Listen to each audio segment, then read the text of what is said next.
And it's great to be with you tonight. We begin with another day of frigid temperatures for much of the U.S., worsening conditions in places that are already struggling to deal with the last winter storm, a storm now linked to the deaths of at least 65 people and leaving 200,000 others in the dark and the cold tonight. Crews still working to restore power in some states, among them Mississippi and Tennessee, where hundreds of National Guard troops have now been mobilized to help.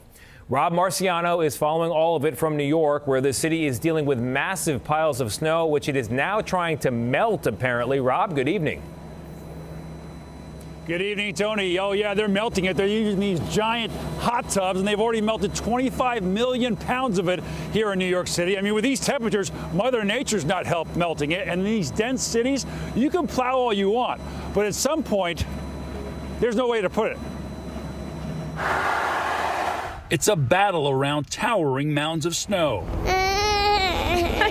In Boston, simply crossing the street is no longer simple. Oh, we backtrack. If there is not enough room, we backtrack and we find another route. A week of sub-freezing temperatures across the east have left snow clinging to sidewalks and roads, leaving cars spinning and sliding. From road crews to residents, just about everyone is cleaning, clearing, and coping with the snow. But in New York City, still buried under a crippling maze of hard-packed snow, the sanitation department is using 10 snow jacuzzis to melt it for the first time in nearly 5 years. 2 weeks straight of sub-freezing temperatures, that means that snow is not going anywhere. They can melt up to 240,000 pounds of snow an hour. You've got the fire hydrant here, we've got water going in there that heats up, that's the sauna. Exactly. Every time one of these front-end loaders comes over, it's about 1,000 pounds of snow that it's dumping in, mixes with just regular room temperature tap water, and melts it at 38 degrees, puts it down into an approved sewer line where it can go through the water treatment system. Parts of the South still in full recovery mode. Crews there racing to restore power in Oxford, Mississippi, while FEMA delivered generators throughout the state. Our own Katie Weiss is in Ripley. It's been tough. I mean, no water has been tough. But we've helped people. We've been working on roads. We've been opening roads and just trying to do what we can do. All that clearing in time for potentially more snow this weekend. This next storm is definitely different, but it's bringing even more cold, so they're going to have these melters going 24/7, likely for the next week.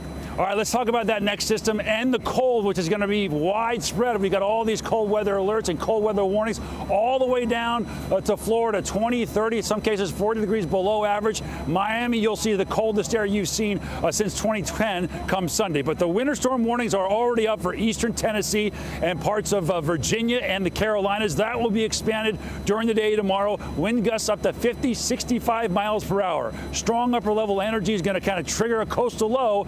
Good old-fashioned nor'easter, and that radar will fill in during the day tomorrow. Blizzard conditions potentially along the Outer Banks, and then missing New York and much of the big cities, including Boston. But it looks like Eastern Mass will get clipped with this as well. As far as how much snow we expect to see, 6 to 12 inches in spots across North Carolina and Virginia. That's certainly possible. Maybe more in some spots, and 2 to 6 potentially across parts of eastern Massachusetts. But regardless of how much snow you get, the cold is going to be with us. It will be brutally cold, relatively speaking, right through the weekend, and in some cases right through next week.